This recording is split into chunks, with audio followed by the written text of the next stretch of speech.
빌보서 4장 8절 9절 말씀을 제가 봉독을 해드리도록 하겠습니다. 끝으로 형제들아 무엇이든지 참되며 무엇이든지 경건하며 무엇이든지 옳으며 무엇이든지 정결하며 무엇이든지 사랑받을 만하며 무엇이든지 칭찬받을 만하며 무슨 덕이 있든지 무슨 기림이 있든지 이것들을 생각하라. 너희는 내게 배우고 받고 듣고 본 바를 행하라. 그리하면 평강의 하나님이 너희와 함께 계시리라. 아멘. 오늘도 주의 사랑하는 성도들이 주님 앞에 나와 예배하게 하시고 주의 말씀을 청종할 수 있는 은혜 주심을 감사를 드립니다. 기록된 예언의 말씀을 읽고 듣고 지켜 행하는 자가 복이 있다 하셨으니 말씀이 선포되고 말씀을 듣고 마음에 새기며 기뻐하는 이 시간이 우리에게 복되게 하옵소서. 예수님 이름으로 기도하옵나이다. 아멘. 할렐루야. 자, 우리 옆에 있는 분들과 인사하겠습니다. 하나님 우리와 함께 하십니다. 인사하겠습니다. 하나님 우리와 함께 하십니다. 할렐루야. 도선 안창호라고 하는 분은 이런 이야기를 했습니다. 그대는 매일 5분씩이라도 나라를 생각해 본 일이 있는가? 나는 밥을 먹어도 한국의 독립을 위해서 먹고 잠을 자도 한국의 독립을 위해서 잔다라고 이야기를 하셨습니다. 평생을 대한의 독립을 위해서 헌신하셨던 위대한 민족의 지도자이시죠. 도선 안창호 선생이 가장 크게 영향을 받은 분 가운데 한 분이 있는데 함석헌이라고 하는 분이 계십니다. 7, 80년도에 60년대 우리가 학교를 청년 시절을 보낸 사람들은 대부분 기억할 만한 굉장히 저명한 그런 분입니다. 함석헌이라고 하는 분은 기독교 사상을 기조로 한 그는 당대 최고의 사상가이고 군사 독재 정권에 맞서서 민주화 운동을 했던 그런 분입니다. 늘 흐트러짐이 없는 자세로 이렇게 사람들 앞에 서기도 하고, 그러니까 자신의 관심사 외에는 모든 것에 대해서 초월한 듯한 그런 어떤 모습, 그런 삶의 어떤 자세들. 그가 이제 민주화 운동을 할 때 대한민국은 개발 독재 시대를 살았죠. 잘 살아보세요. 잘 살아보세요. 우리도 한번 잘 살아보세요. 우리가 아침마다 우리가 새벽적인 훈련을 하면서 이제 우리가 노래를 부르면서 우리가 이제 초가집도 바꾸고 뭐 마을길도 넓히고 하면서 제가 어렸을 때에 이렇게 이제 그 시골이었음에도 불구하고 아침에 이제 그 불러내가지고 이렇게 뭐 함께 이렇게 녹두릉 가고 어떤 여러 가지 어떤 그렇게 별거 아닌 것 같은 일들을 했던 기억이 납니다. 자, 사람들이 오직 잘 살아보자라고 하는 일념으로 정신없이 살아가고 있을 때에 그는 이런 이야기를 합니다. 하루 5분씩만 생각해 보자. 그가 젊은이들에게 단 하루 5분씩만 생각해 보자라고 한 이유가 뭐냐면은 정말 우리 사회가 제대로 가고 있는지, 정말 우리가 잘 살고 있는지, 우리가 바쁘고 분주함 속에서도 하루에 딱 5분씩만 한번 생각해 보자라고 이야기를 합니다. 왜냐하면 젊은이들이 하루 5분씩만 생각을 하면은 우리 사회가 바뀌게 될 것이고 대한민국이 충분히 바뀔 수 있다라고 하는 확신이 있었기 때문에 그런 겁니다. 자, 여러분들의 세상에서 가장 중요한 것이 무엇이라고 생각하고 계십니까? 많은 사람들이 그죠? 아무래도 돈이라고 생각하지 않을까요? 왜냐하면 돈만 있으면 무엇이든지 할 수 있기 때문에 그래요. 돈만 있으면 자신이 원하는 모든 것을 얻을 수 있기 때문에 그렇습니다. 돈만 있으면 사람을 살 수 있기 때문에 자신의 부족한 부분을 충분히 채워 나갈 수 있기 때문에 사람들은 돈 하는 겁니다. 자, 사람이 무엇을 가장 좋은 것으로 생각하느냐에 따라서 그 사람의 인생관, 그 사람의 가치관, 그 사람의 미래, 그 사람의 운명도 거기에 따라서 결정될 수가 있다라고 하는 겁니다. 오늘 이 빌립보서는요, 빌립보교회 성도 개개인에 주신 하나님의 말씀이라기보다는 교회 공동체를 이뤄나가기 위해서 성도 개개인이 지켜야 될 어떤 자세, 이런 것들을 지금 우리에게 교훈하고 있음을 우리가 보게 됩니다. 우리가 1장부터 3장 말씀을 보게 되면은 빌립보교회 성도들에게 바울은 영향을 끼치는 중요한 문제들에 대해서 권면을 합니다. 그리고 이제 우리가 4장에 보게 되면은 빌립보교회 성도들이 추구해야 될 생활의 실제적인 것, 구체적인 것, 개인적인 것들에 대해서 이 권면을 해요. 자, 4장의 구성을 보게 되면 2절부터 3절 말씀을 보니까 빌립보 교회 내에 요디아라고 하는 여인과 순두계라고 하는 여인에게 화해를 권면을 합니다. 아마 빌립보 교회 내에 굉장히 영향력 있었던 두 사람이 있었는데, 한 사람이 바로 요디아라고 하는 사람이고 한 사람은 순두계라고 하는 사람이었어요. 근데 어떤 일이었는지 모르겠지만 이 두 사람의 갈등과 반목이 교회에 심각한 영향을 미쳤던 것 같습니다. 자, 4절부터 5절 말씀을 보게 되면은 바울은 성도의 기쁨과 관용에 대해서 권면을 합니다. 그리고 이제 6절부터 7절 말씀을 보게 되면은 너희는 어떤 상황 속에서 염려하지 말고 감사함으로 하나님께 기도하면은 하나님의 평강이 너희를 지켜줄 것이라고 이야기를 해요. 그리고 이제 우리가 8절부터 9절 말씀을 보게 되면은 우리 성도들의 삶에 있어서 굉장히 중요한 것, 우리가 반드시 생각하고 반드시 지켜 행해야 될 것들에 대해서 지금 우리에게 교훈해 주고 있습니다. 자, 그렇다면 이제 우리가 8절 말씀을 보시기 바랍니다. 8절 말씀을 끝으로 형제들아 무엇이든지 참되며 무엇이든지 경건하며 무엇이든지 옳으며 무엇이든지 정결하며 무엇이든지 사랑받을 만하며 무엇이든지 칭찬받을 만하며 무슨 덕이 있든지 무슨 기름이 있든지 이것들을 생각하라. 끝으로 형제들아. 자, 여기서 끝으로 또 마지막으로 또 종말로 다양하게 이렇게 표현되어 주고 있습니다.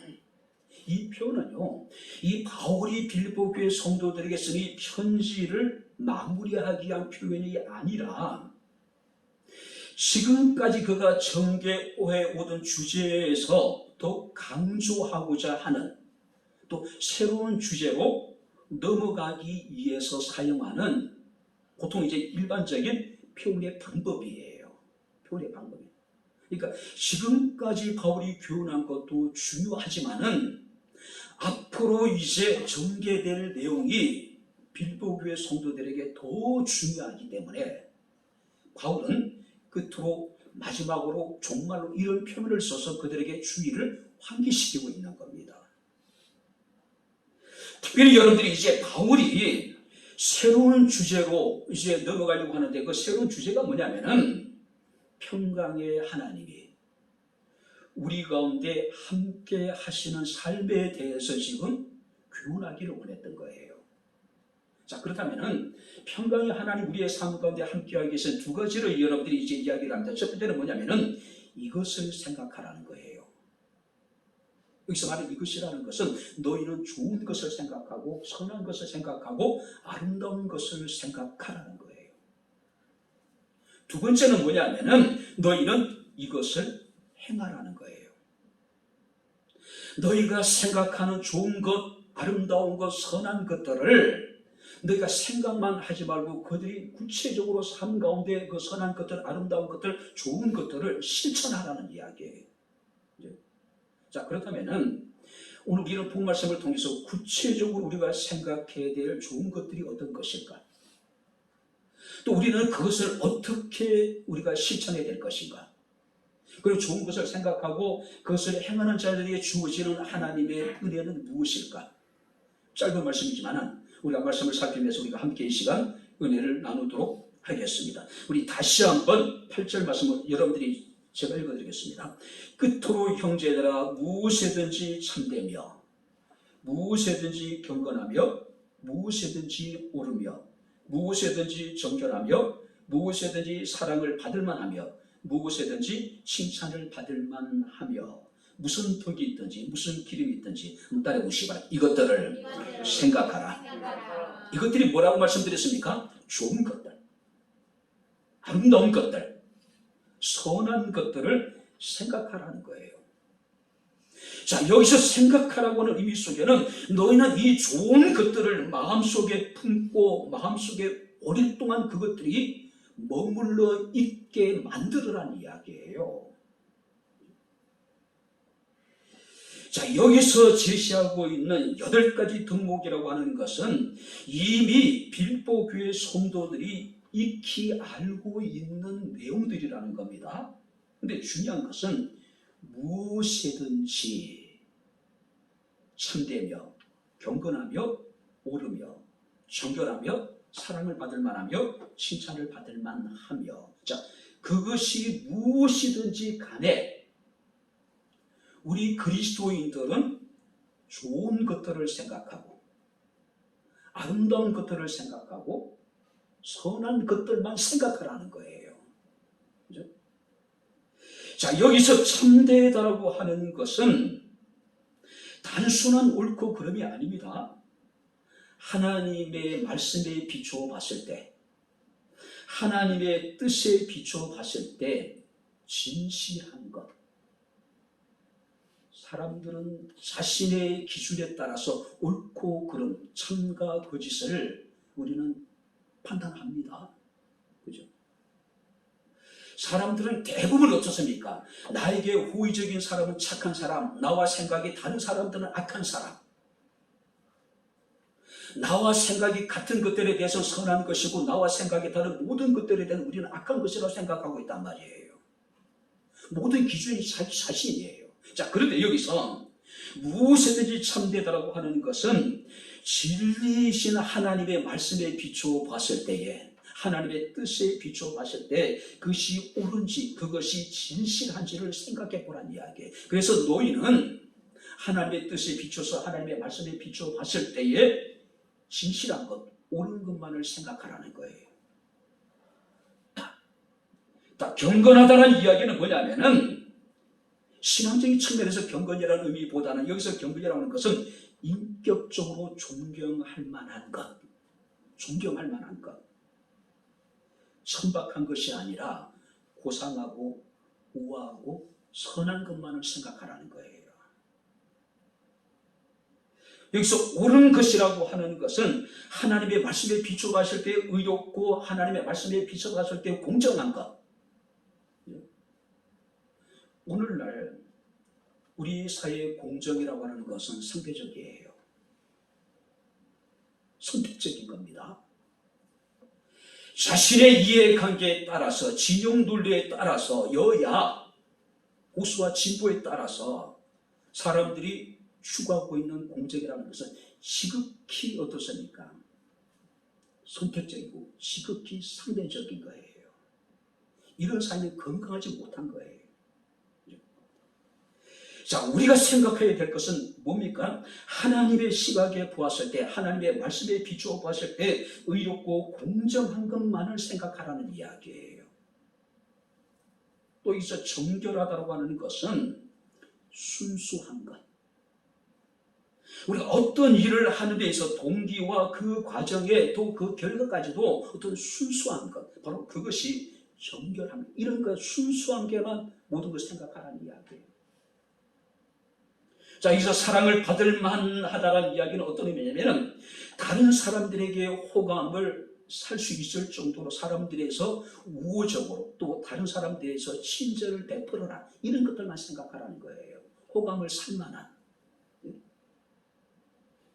또 여기서 칭찬을 받을 만한다는 얘기는 너희는 좋은 평판, 좋은 칭찬을 사람들에게 받을 수 있도록 생각하고 그런 것들을 마음에 새기고 늘 생각하라.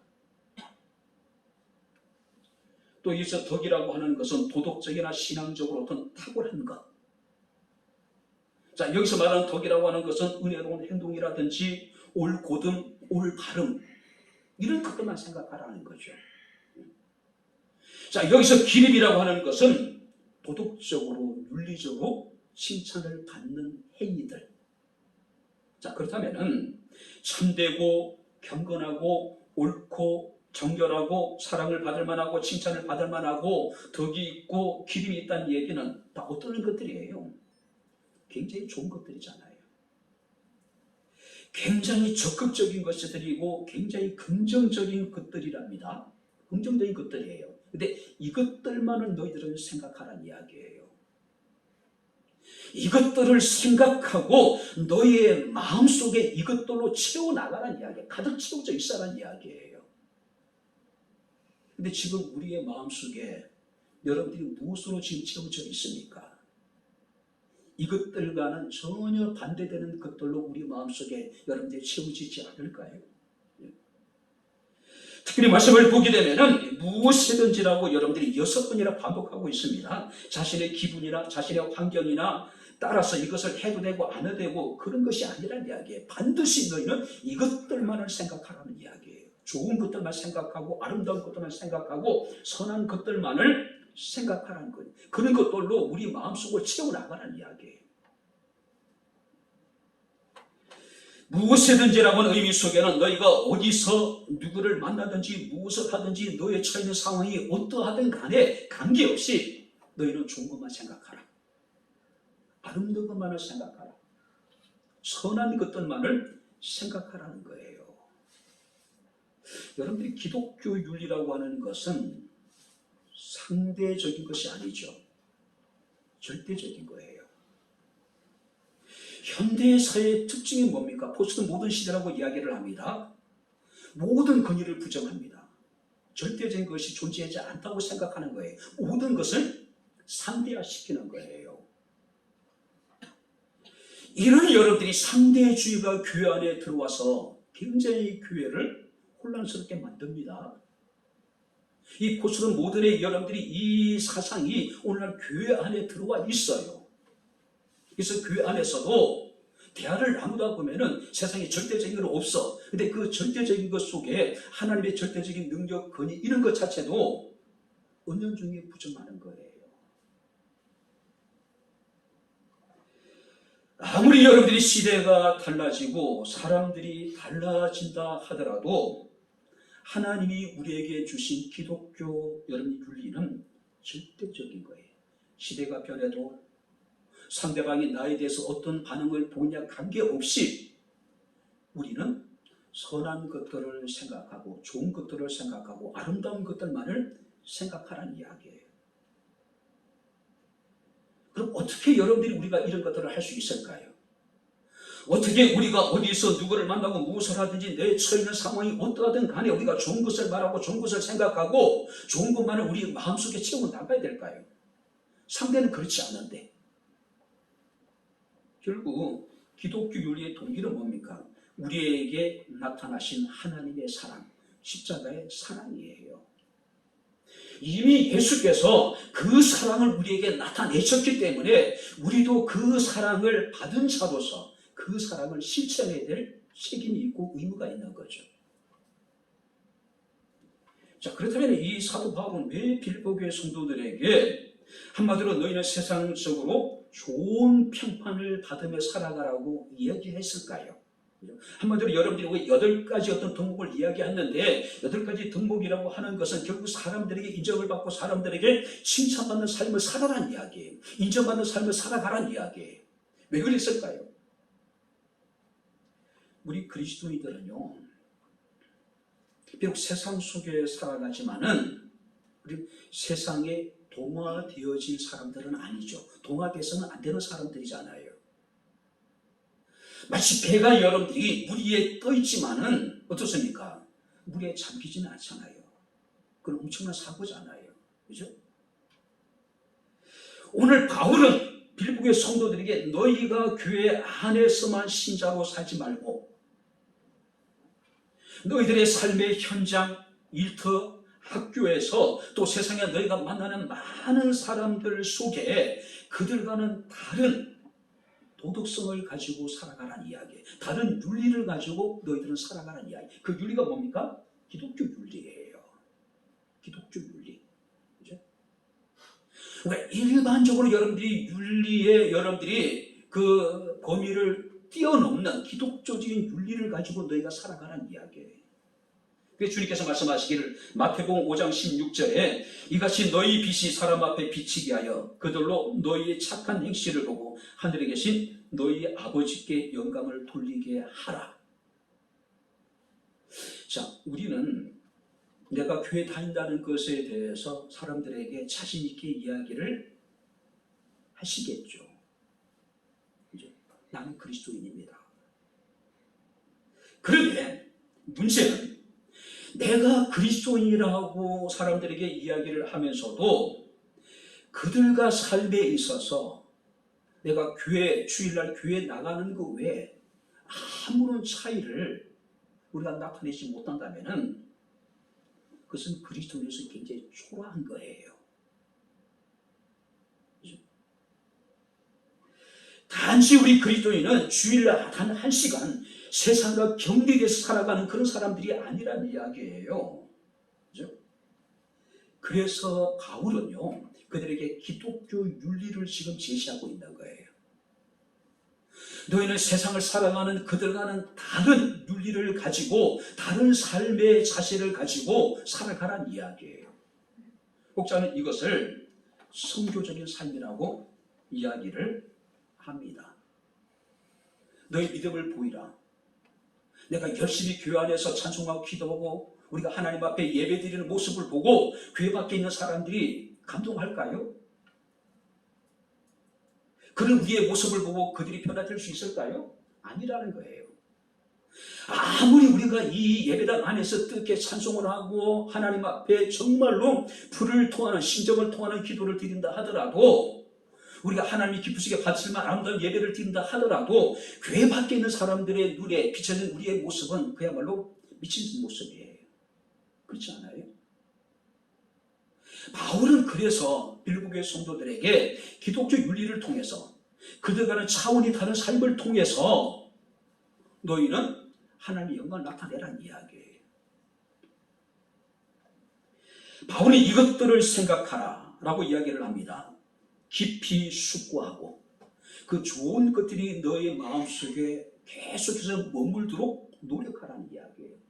그래서 우리가 공동 번역에 된 이 본문을 이렇게 번역해 놨습니다. 여러분은 무엇이든지 참된 것과 고상한 것과 옳은 것과 순결한 것과 사랑스러운 것과 영예로운 것과 덕스럽고 칭찬할 만한 것들을 마음속에 품으십시오. 교회 밖에 있는 세상에 있는 사람들, 믿지 않는 사람들은 세상의 것으로 그 마음을 가득 채우고 살아가고 있는데 너희는 그들과는 다른 삶을 살아가는 거예요. 너희는 좋은 것, 선한 것, 아름다운 것으로 너희 마음을 채워나가라는 이야기예요. 자, NIV라고 하는 성경을 보게 되면은 너희 마음에 머물게 하라. 무엇이요? 이 좋은 것들이 계속해서 머물리는 상태. 킹 제임스 버전을 보게 되면은 숙고하라고 이야기를 합니다.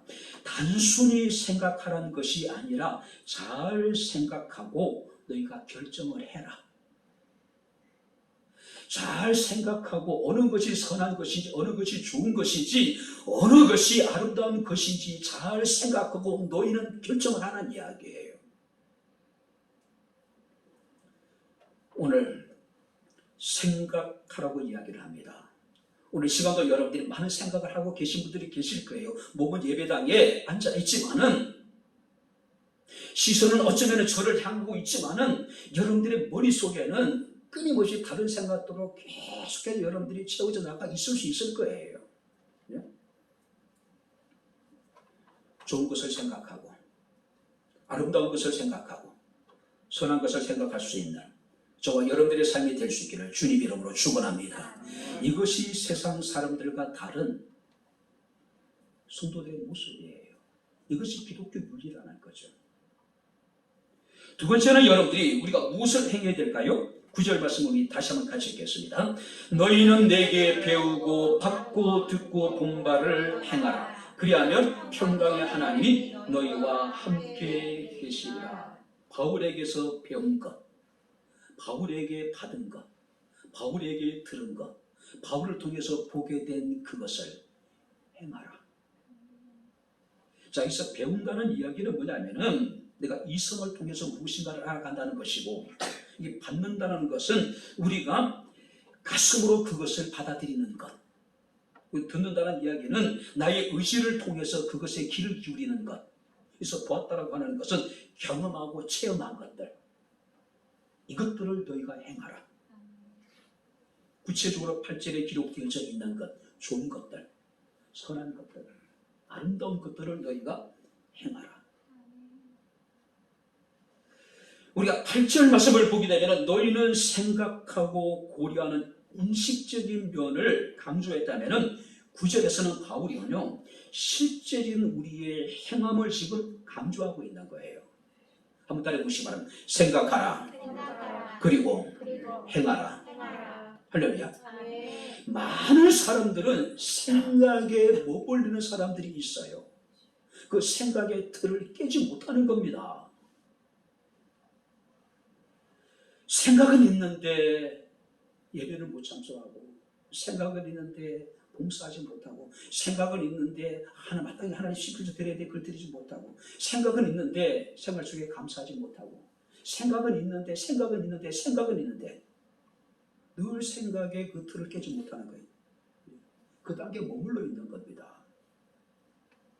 근데 바울은 빌립보의 성도들에게 너희는 이것들을 생각하고 그리고 행하라.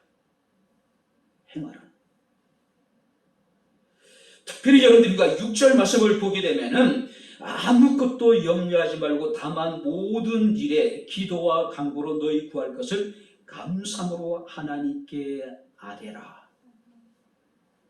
6절에 보게 되면은 감사함으로 하나님께 아뢰고, 우리가 8절 말씀을 보니까 이것들을 생각하고 9절 말씀을 보게 되면은 그것을 행하라. 하나님께 기도할 뿐만 아니라 하나님께 아뢰고, 우리가 생각하고 그리고 그것을 행하라. 기도하고 생각하고 행하라. 신앙적인 용어로요, 기도와 묵상과 실제적인 행함을, 이 단계를 이야기하고 있는 거예요. 많은 사람들은 하나님 앞에 기도하지만은 묵상이 없어요. 생각이 없어 그냥 정신없이 살아가는 거예요.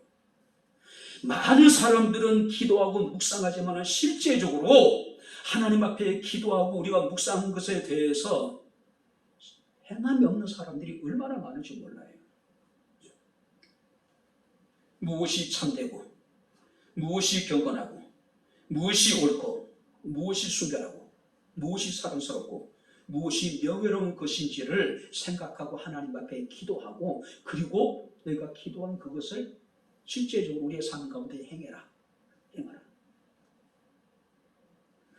로마서 12장 2절에 사도 바울은 로마교회 성도들에게 이런 말씀을 합니다. 너희는 이 세대를 본받지 말고 오직 마음을 새롭게 함으로 변화를 받아 하나님의 선하시고 기뻐하시고 온전하신 뜻이 무엇인지 분별하라.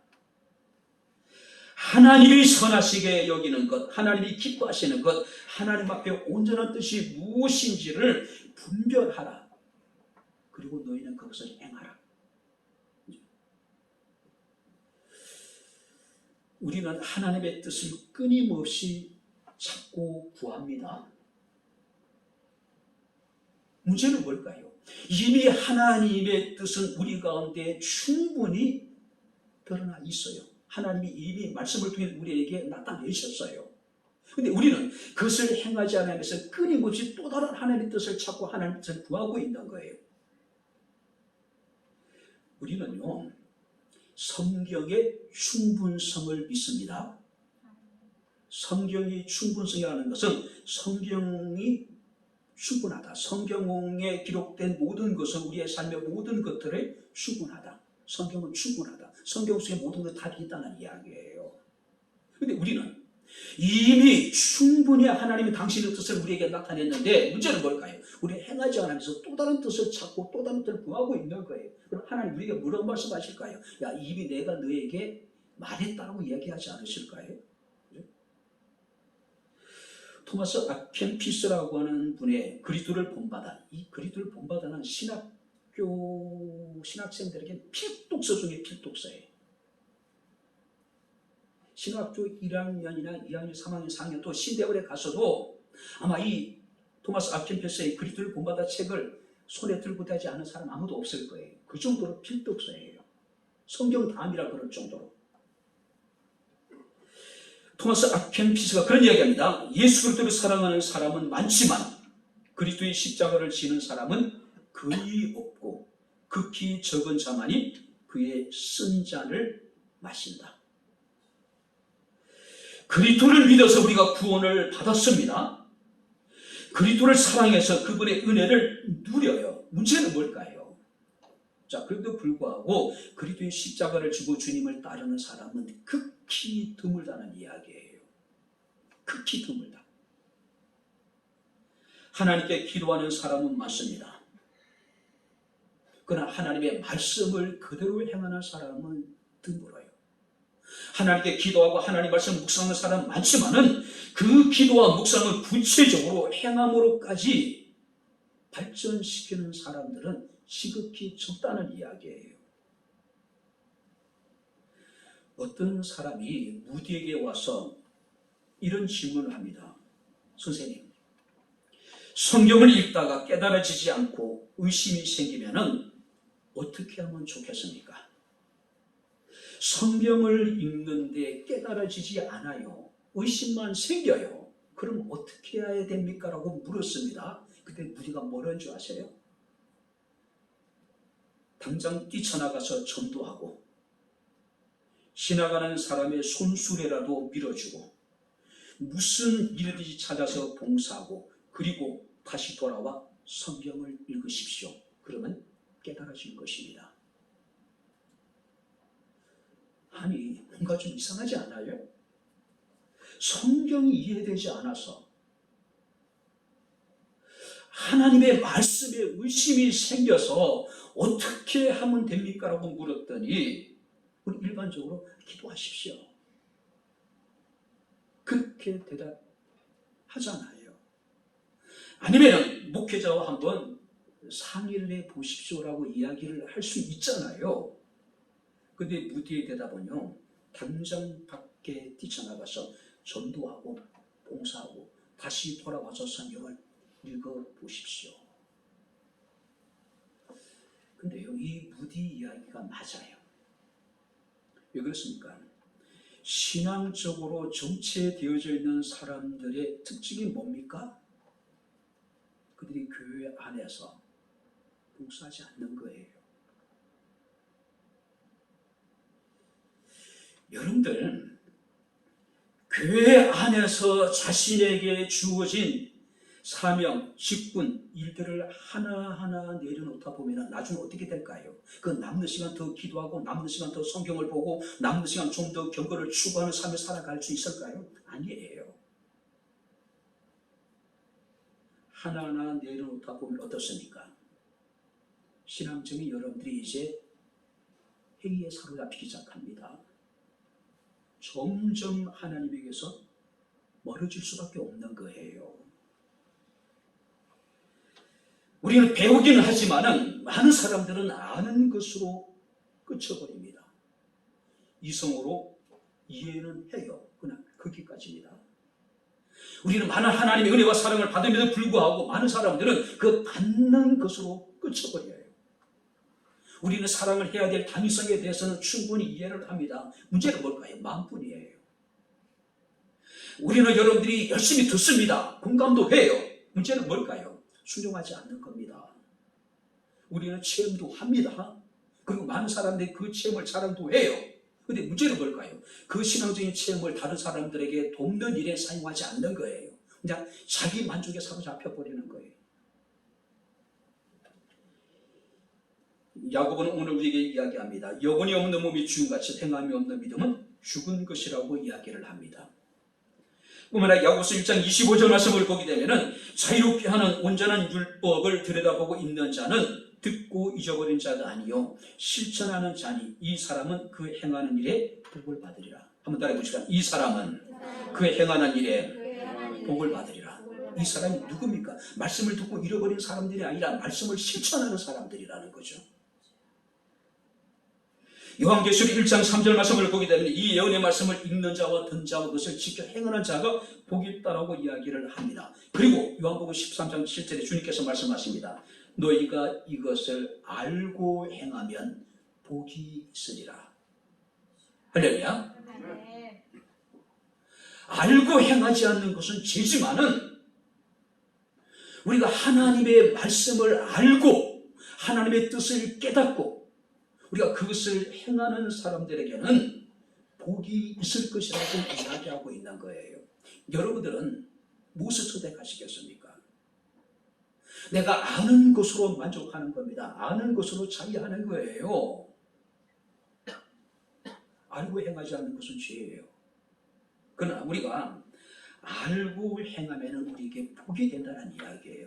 하나님 우리에게 무엇인가를 알게 하고 느끼게 하고 보게 하신 것은 뭘까요? 그것을 행함으로 복을 받게 하기 위한 것이지 우리가 그것을 행하지 않으므로 죄를 행하게 하려고 하신 것이 아니잖아요. 그죠?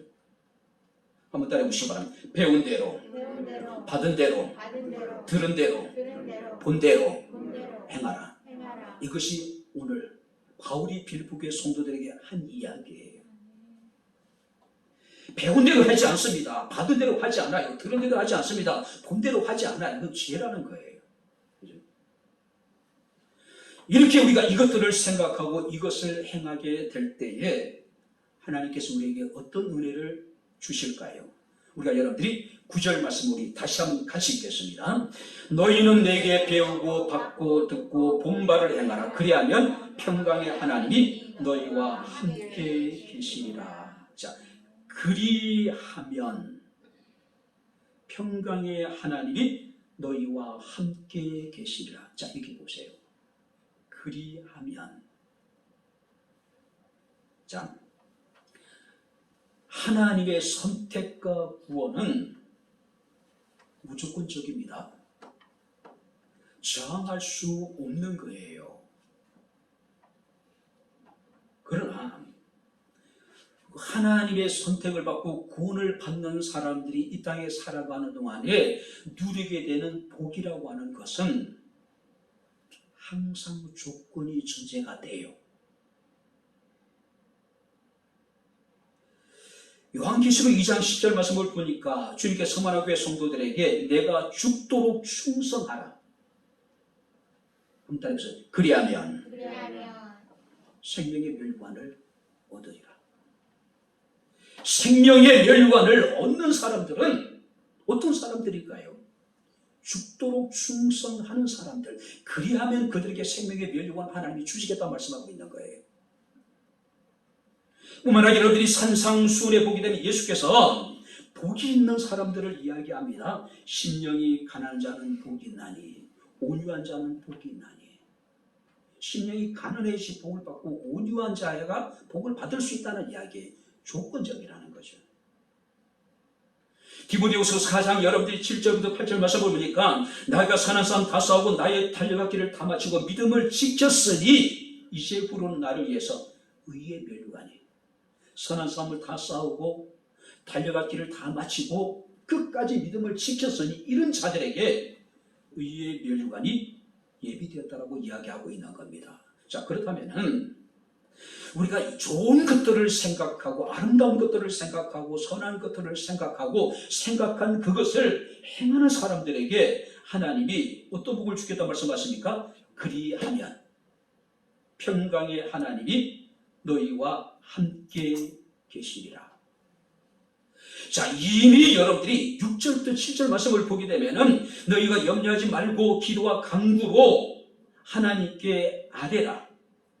그리하면 모든 지각에 뛰어난 하나님의 평강이 너희 마음과 생각을 지켜줄 것이다. 여기서도요, 하나님의 평강이 우리의 마음과 생각을 지켜준다고 이야기하는데 어떤 사람들에게 아무것도 염려하지 말고 오직 기도와 간구로 하나님께 아뢰는 사람들, 기도하는 사람들에게 그리하면 하나님의 평강이 그들의 마음과 생각을 지켜줄 것이다. 그리하면. 그렇죠? 우리는 모든 것을 그냥 은혜라고 생각합니다. 공짜라고 생각을 해요. 그런데 우리가 구원에 있어서는 전적인 하나님의 은혜입니다. 그리고 구원받는 사람 이 땅에 살아가는 동안에 받게 될 하나님의 복이라든지 축복이라는 것은, 은혜라고 하는 것은 조건적이에요. 그리하면 그죠? 우리가 배운 것, 받은 것, 듣고 본 것을 그대로 하면 평강의 하나님이 너희와 함께 있을 것이다. 자, 여기 보세요. 7절에서는 여기 보세요. 하나님의 평강이라고 이야기합니다. 자, 9절에서는 평강의 하나님이라고 이야기를 해요. 자, 여기 보세요. 아무것도 염려하지 않고 오직 기도와 간구로 하나님께 아뢰면 하나님의 평강이 너의 생각과 마음을 지켜줄 것이라고 이야기하고 있고, 우리가 모든 것을 행하면은 평강의 하나님이 너희와 함께 할 것이다. 하나님이 주시는 평강도 좋은 겁니다. 그러나 더 좋은 건 뭘까요? 평강의 하나님을 만나는 겁니다. 할렐루야. 말이 좀 어렵습니까? 하나님이 우리에게 주시는 평강도 좋은 거예요. 근데 더 좋은 건 뭡니까? 우리에게 평강을 주시는 하나님이 더 좋은 거예요. 그죠? 우리가 하나님의 사랑을 잊고 하나님의 은혜를 받는 것도 좋지만은 우리에게 사랑과 은혜를 베푸시는 하나님이 더 좋은 거예요. 우리가 하나님이 주시는 복만을 우리가 추구하지 말고 그 복을 주실 수 있는 만복의 근원 대신 하나님을 우리가 추구해야 되는 거예요. 하나님을 사모해야 되는 거예요. 근데 우리는 어떻습니까? 하나님이 우리에게 주시는 그 무엇을 우리가 여러분들이 초점을 맞추고 그것을 추구하는데, 정작 우리가 추구해야 될 것은 하나님, 우리가 여러분들이 그 자신이 우리가 추구해야 될 궁극적인 목적이 돼야 돼요. 만약에 여러분들이 어린아이가 아버지에 대해서 부모님에 대한 관심이 없고 오직 부모로 인해서 얻게 되는 것만을 여러분들이 우리가 탐한다면은 그것을 바라보는 부모의 심정이 어떨까요? 그 자식이 예쁘게 보일까요? 아니잖아요. 우리 하나님의 평강도 구하고 하나님의 은혜도 구하고 하나님의 사랑도 우리가 구합니다. 그러나 우리가 더 추구해야 될 것은 뭡니까? 하나님이에요. 하나님. 평강의 하나님이 너희와 함께 하실 것이라고 이야기를 하고 있습니다. 평강의 하나님이 함께 한다면은 하나님이 평강을 당연히 우리에게 주시겠죠. 그죠? 그가 우리의 삶을 여러분들이 평행하시겠죠. 오늘 바울은 우리에게 이야기를 합니다. 너희는 좋은 것을 행하고 선한 것을 행하고 아름다운 것을 생각해라. 그리고 그것들을 행하라. 그리하면 평강의 하나님이 항상 너희와 함께 있을 것이다. 그런 생각이 들지 않을까요? 우리가 하는 것은 늘 좋은 것 생각하고 아름다운 것, 선한 것, 당연한 건데, 그죠? 또 그것을 행하는 것도 당연한 건데, 당연한 것을 생각하고 당연한 것을 행했는데 하나님은 우리에게 함께 주시겠대요. 좋은 것, 아름다운 것, 선한 것, 여러분들이 우리가 자식들에게 당연히 그렇게 얘기를 하잖아요. 우리가 그런 거를 우리가 생각하잖아요. 그리고 그것을 행하는 건 당연한 거잖아요. 그런데 좋은 것을 생각하고 우리가 그것을 행하기만 하면은 평강의 하나님 우리와 함께 주시겠대요. 우리에게 평강을 주시고 우리에게 은혜를 베푸시고 복을 주시고 우리에게 사랑을 베푸신 그 하나님 우리와 함께 주겠다는 거죠. 제가 자주 말씀드리지만은 임용도 목사님이 돌아가시기 전날 신방 찾아갈 때 그 얘기했어요. 하나님 우리와 함께 하시면 만사 오케이. 너무나도 그 이야기가요, 적잖은 시간이 지났음에도 불구하고 제 마음속에 남아있는 거예요. 거칠게 힘들게 숨을 몰아쉬면서, 여러분들이 임용도 목사님 다 굉장히 작으시잖아요. 그리고 여러분들이 굉장히 마르셨잖아요. 자신의 어떤 인종을 얼마 앞두고 하나님만 우리와 함께 하시면 목사님 만사 오케이. 오늘 우리가 좋은 것을 생각하고 있는 그것을 우리가 행하기만 하면은 하나님께서 우리 가운데 함께 하시겠답니다. 그 하나님의 은혜가 우리 가운데 함께 할 수 있기를 주님 이름으로 축원합니다. 배운 대로, 받은 대로, 들은 대로, 그대로 행하기만 하면, 그리하면 평강의 하나님이 우리와 함께 하시겠답니다. 제 말씀을 마치도록 하겠습니다. 나이가 들면서요, 보통 연세가 많으신 분들은 초저녁잠이 많고 새벽잠이 없다고 하는데, 저는 저녁잠이 거의 없어요. 오늘 새벽 4시 정도에 잠이 들었습니다. 그리고 이제 일어나가지고 지금 함께 예배를 드리고 있는 거예요. 밤잠을 이루지 못하고 이리 뒤척, 들이 뒤척, 저리 뒤척. 사람들은 그 어두운 밤에 많은 생각을 합니다. 그죠? 나이가 드신 분들은 옛날 과거의 일들을 다시 상기하죠. 아쉬웠던 것들, 속상했던 것들, 또 그 지나간 옛날 일들에 대해서 또 때로는 분노하기도 하고, 그러다 보니까 더 잠을 못 자는 거예요. 네. 여러분들 인생의 어두운 밤에 하나님 여러분들의 잠자리를 여러분들이 어지럽히고 잠을 자지 못하게 하실 때 여러분들은 어떤 생각을 하고 있습니까? 하덕규라고 하는 가수가 불렀던 가시나무라고 하는 노래가 있습니다. 그 가사를 여러분들 일부를 여러분들이 읽어드리겠습니다. 내 속엔 내가 너무도 많아 당신의 쉴 곳이 없네. 내 속엔 헛된 바람들로 당신의 편할 곳 없네. 바람만 불면 그 메마른 가지 서로 부대끼며 울어대고 쉴 곳을 찾아 지쳐 날아온 어린 새들도 가시에 찔려 날아가고. 가시나무는 가시가 돋친 나무를 말하는 거죠.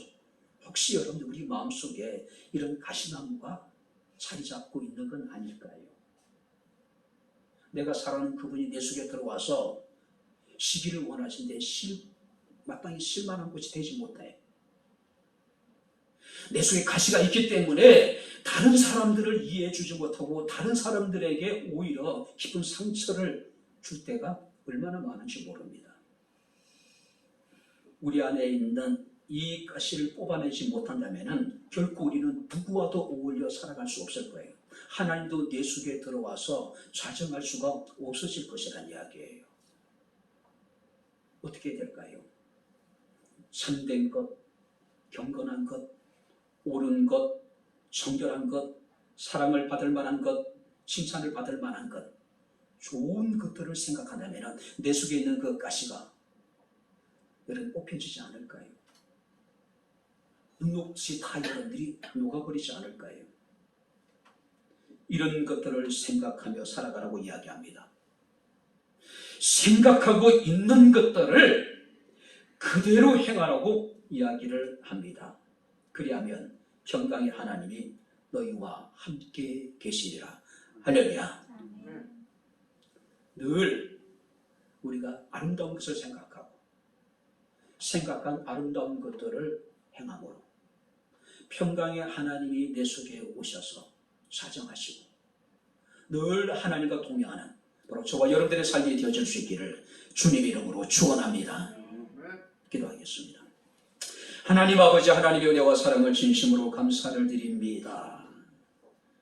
우리 속에 있는 쓴뿌리를 지하셔서 하나님께서 우리에게 원하신 아름다운 선하고 복되고 아버지 좋은 것들로 충만할 수 있는 저희들의 삶이 되기를 원합니다. 우리가 배우고 우리가 받고 듣고 본 대로 그대로 행하게 하셔서 평강의 하나님이 늘 우리와 함께 하시는 임마누엘의 삶을 살아가게 하옵소서. 예수님 이름으로 기도합나이다. 아멘. 이제는 우리 주 예수 그리스도의 은혜와 하나님의 크신 사랑과 성령님의 교통주전의 제 충만 역사 인도하시니 아름답고 선한 것들을 기억하고 생각한 것들을 온전한 믿음으로 행함으로 평강의 하나님이 함께 하시는 임마누엘의 삶을 살기를 소원하는 주의 사랑하는 모든 성도들 머리머리 위에 저희들의 가정과 직장과 사업장과 이 교회와 이 나라 이 민족 위에 지금부터 영원토록 함께 있을지어다. 아멘.